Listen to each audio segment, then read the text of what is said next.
They exhort to tranquility, are ready to sacrifice everything for peace. But we will not give them peace until they openly acknowledge our international super government and with submissiveness. So, obviously Gaddafi didn't want to acknowledge their super government, nor did Saddam, nor did the Taliban. You know, every country, and probably nor did Mubarak of Egypt.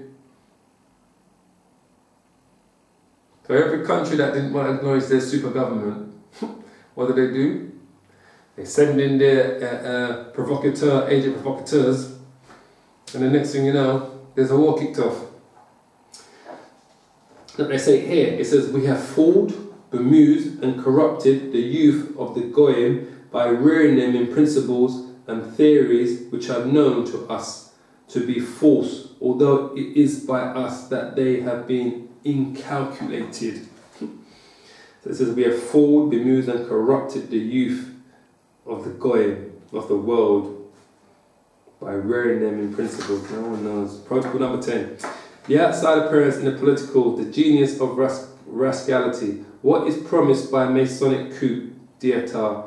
Universal suffrages, self-importance, leaders of Masonry, the genius who is guide of Masonry, institutions and their functions, the poison of liberalism, constitutions, a school of party, discourse, air of Republicans' presence and the puppets of Masonry.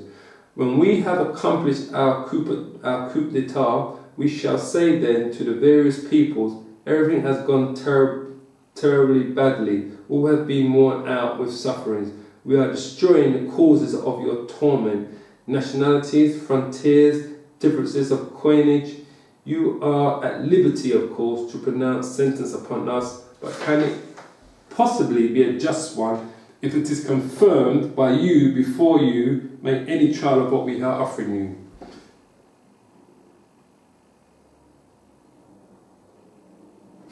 It says, then will the mob exalt us and bear us up in their hands in an unanimous triumph of hopes and expectations, called voting.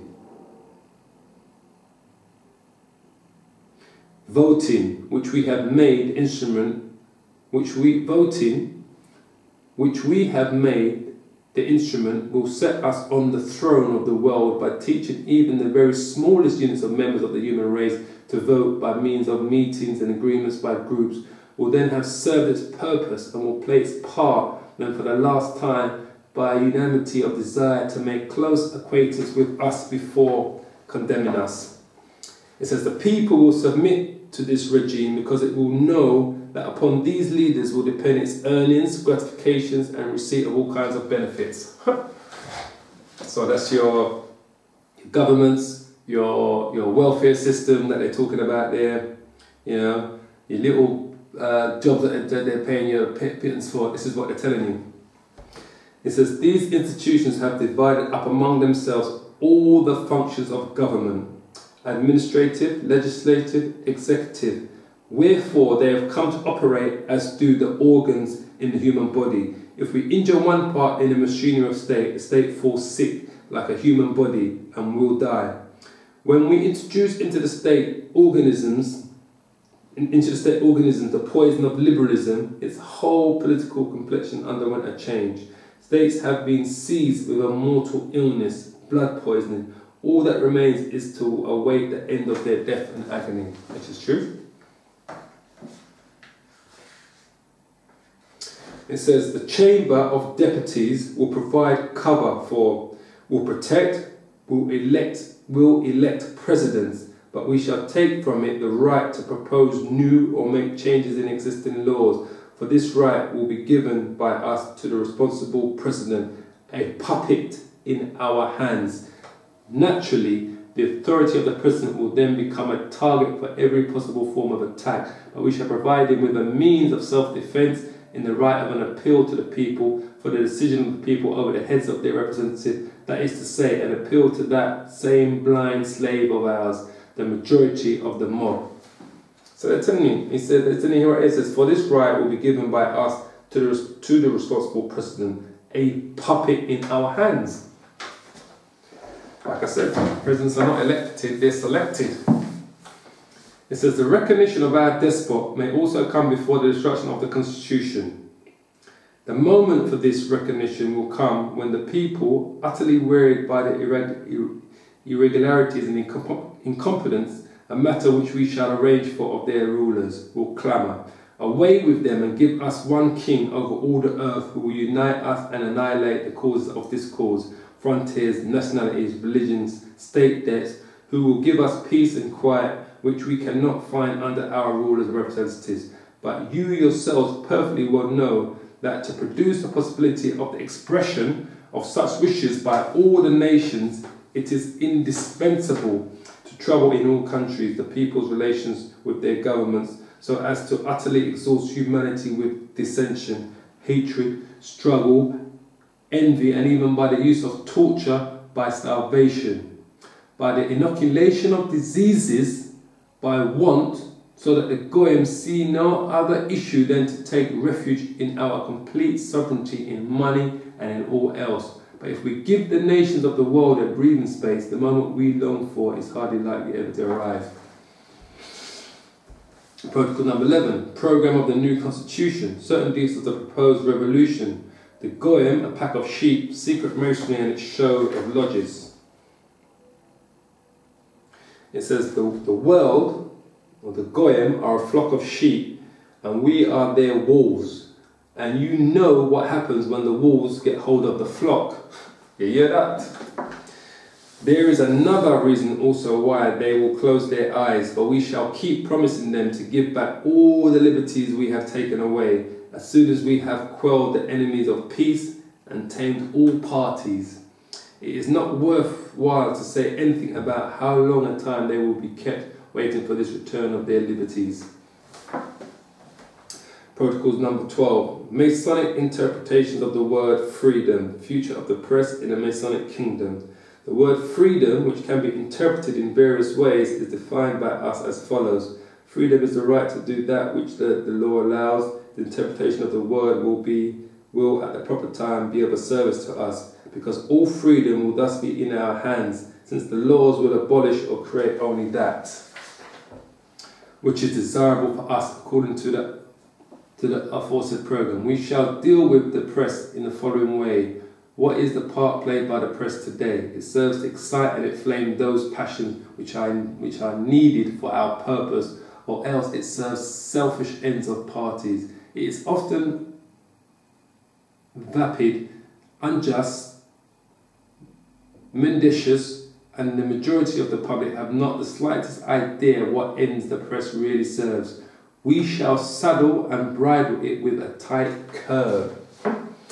It says, I beg you to note that among those making attacks upon us will also be organs established by us. What did I say? It says, I beg you to note that among those making attacks upon us will also be organs established by us, but they will attack exclusively points that we have predetermined to alter. So I say, so when you see these people in these governments and these public figures and, you know, arguing with each other, talking about they're going to fight each other or go to war or all the rest of it, it's all a perception. It's all an illusion. They've already been given the scripts of what they've got to say to each other. So he tells you here, he says, I beg you to note that among those making attacks upon us will also be organs established by us, but they will attack exclusively points that we have predetermined to alter. Not a single announcement will reach the public without our control. Did you hear that? It makes you think back to what that woman said back in 9/11 when she said it was a good day to bring out bad news, and she lost her job because someone recorded what she actually had said. But that's exactly this is exactly what they did, how they think. So here the Illuminati are saying to you, not a single announcement will reach the public without our control. Even now, this is already attained by us, insomuch as well as all news items are received by a few agencies. See it there? In whose offices they are focused from all parts of the world. So it says, all the so-called liberals are anarchists. If not, in fact, at any rate in thought, every one of them is hunting after phantoms of freedom and falling exclusively into license that is into the anarchy of protest for the sake of protest. Let's have a little bit. Even nowadays, already to take only the French press, there are forms which reveal Masonic solidarity in the acting of the watchword. All organs of the press are bound together by professional secrecy, like the augurs of old. Not one of their numbers will give away the secret of his sources of information unless it be resolved to make an announcement to them.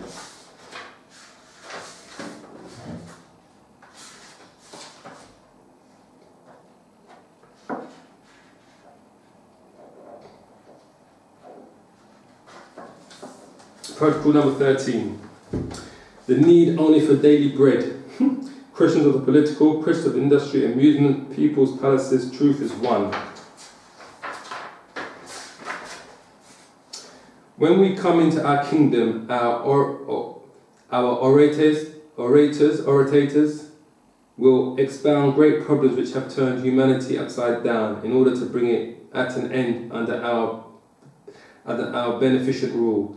Who will ever suspect then that all these peoples were stage managed by us according to political plan, which no one has so much as guessed at in the course of many centuries? So all these governments, these politicians, the press, corporations, they've all been stage managed, given their scripts and their notes on what they're meant to do by the elitists of the Illuminati, by the learned elders of Zion. Protocol number 14. The religion of the future. Future conditions of serfdom. Inaccessibility of knowledge regarding the religions of the future. Pornography and the printed matter of the future. When we come into our kingdom, it will be undesirable for us that there should exist any other religion than ours, of the one God with whom our destiny is bound up by in our position as the chosen people, and through whom our same destiny is united with the destinies of the world. We must therefore sweep away all other forms of belief. Well, that particular point there will come to fruition, but according to the scriptures. So that will happen when Yahushua comes back to claim the true chosen people of the 12 tribes of Israel, the true Israelites, not those white Eastern European fucking Nazi white people claiming to be Jews living in Israel today, because not one of them are Jews. None of them. Don't get me wrong, there may be odd one or two, but as a nation, no, they are not the real Jews. They are Eastern Europeans from the Khazarian Empire. It says, useless change the forms of government to which we instigated the Goyim when we were undermining their state structures will have so weary the peoples by that time that they will prefer to suffer anything under us rather than run the risk of enduring again all the agitations and miseries that have gone through. That's what they're going to do. In countries known as progressive and enlightened, we have created a senseless, filthy, abominable literature. Protocol number 15. One day coup d'etat, revolution over all the world, executions, future lot of the Goyim Masons, mysticism of authority, multiplication of Masonic lodges, central governing boards of Masonic elders, Masonry as leaders and guide of all secret societies, victims, executions of Masons, fall of the prestige of laws and authority, our position as the chosen people. It says, when we at last definitely come into our kingdom by the aid of the coup d'etat, prepared everywhere for one and the same day, after the worthlessness of all existing forms of government,